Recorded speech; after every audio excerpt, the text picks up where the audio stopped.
Yuqorqi she'rlarimizning davomi bugungi sizlarga 2021 yil 2 ayning 16-kuni haftaga seshanba vatandoshi. Davomi mundaq. Shetyan dedim, Aykin universitetining professori. Shetyan mundaq hisobladi. Jungoning iqtisodi eng xatarlik yangi qiyinchilik davriga kirib keldi. Biz bilmez Jungoning navbati pul muomala sohasi, bank mulozimat sohasi, mablag' solish sahnasi va mablag' jalb qilish sahnasi, portlab chiqqan sahnasida portlab chiqqan hodisalar orqa-orqadan portlab chiqishga boshladi. Bir kunla to'xtab qolmadi, portlab chiqdi, lekin orqa-orqadan portlab chiqishga boshladi.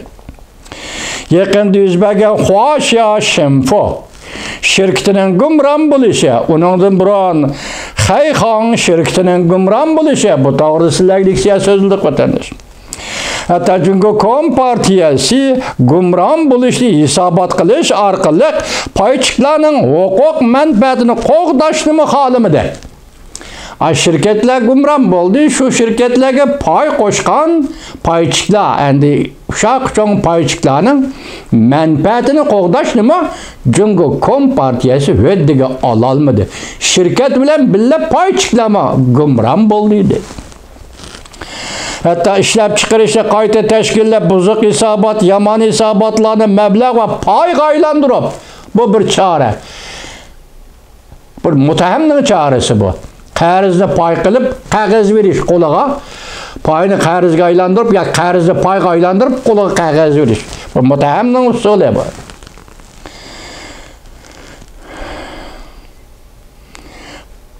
Payga aylantirib, paychiqlarni huddiga elishga majburladi. Demak, qarzni, shirkatning qarzini, Xayxongning shirkatning qarzini, Huaxia Shimfoning qarzini paychiqlar to'lash kerak. Ya'ni aytganda Laobeyshing Xitoycha puralar to'lash kerak.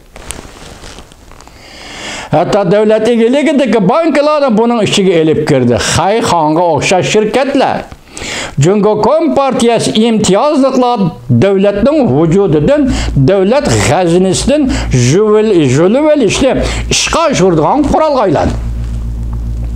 Bir vositachi Huaxia Shimpo şirket bu vasıtçı. Pravlen hükümet oturusu vasıtı. İsmi şirket. Xayxong bir vasıtçı, yaki vasıta. Hükümet bilen prav oturusu da vasıtçılık rolünü oynaydıgan şirketler. Bu şirketlerden paydalanıp bazı Kompartiya halkның qo'lidagi pulni yig'ib oldi.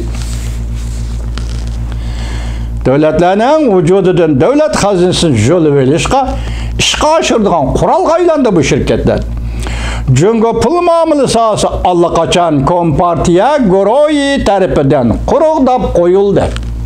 Jungo pul muomala sanasida yoki hisobotida davlat xazinasiga hisob ishlashi yo'q. Bu quruqda olib bo'ldi tugadi deydi. Anlaşılan qaraganda lekin suhbat yig'inida mundaq ta'kidladi.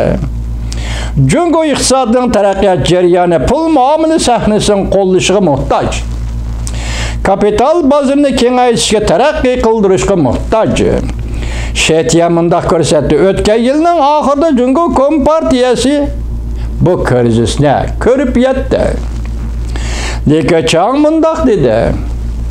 Pul muomala sohasini echib etimiz. Chet el shirkatlarining Jungoga mablag' solishini qo'yib etimiz.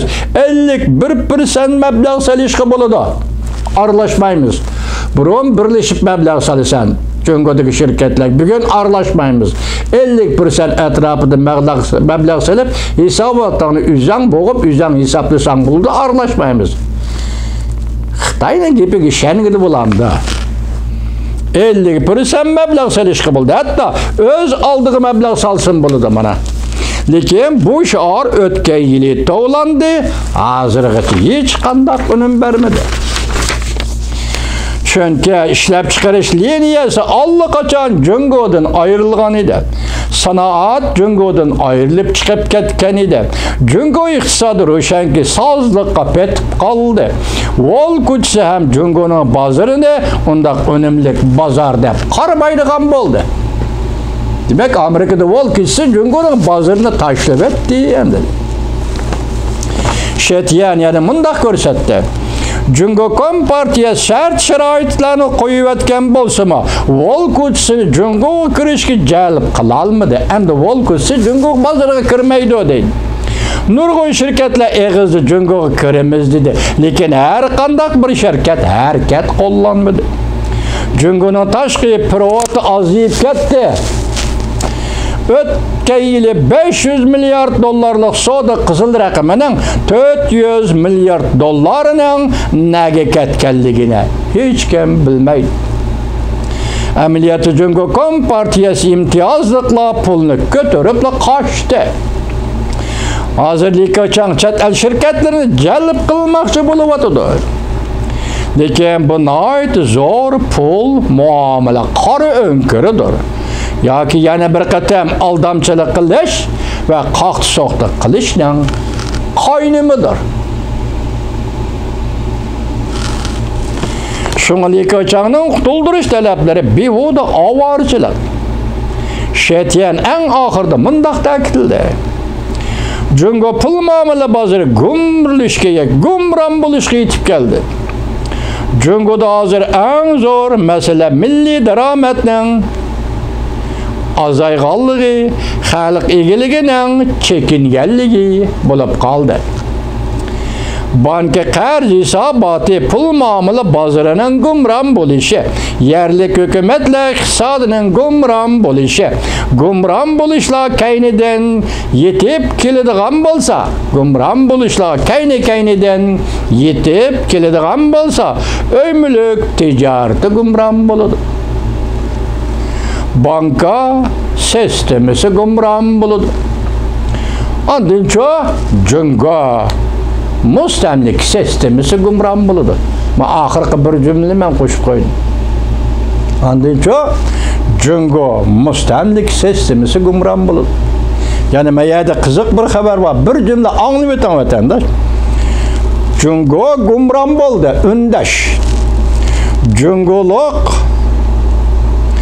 ot bo'ldi, eshak bo'ldi, shundoq ishladi. Bir necha 10 yil ishladi. Oxiri har bir jungoloq 500 ming yuan pulga qarzdor bo'lib qoldi. Jangdan xabari 2-oyning 8-kuni YouTube. Natijani oxiri chiqardik. Jungoning nüfusini 1 milyar 400 milyon desen her bir adam 500 ming yuanga qarzdor deydi. Jungoning nüfusini 1 milyar 200 milyon desen her bir adam 500 ming yuanga qarzdordi. Janglin efendi 2-oyning 8-kuni YouTube'da. O'ylab ko'ringchi vatandosh.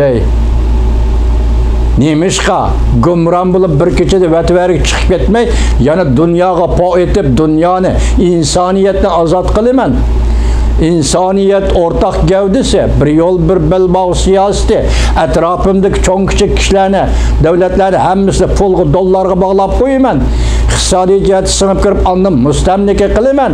İqtisodiy jihatdan qaytiradigan amaling bo'lmasa, men ichki ishlarimga aralashaman. Davlatlarning egilik huquqi nima bo'ladi? Uni o'ylab o'ltirmayman. O'rta Osiyo davlatlari diqqat apandilar.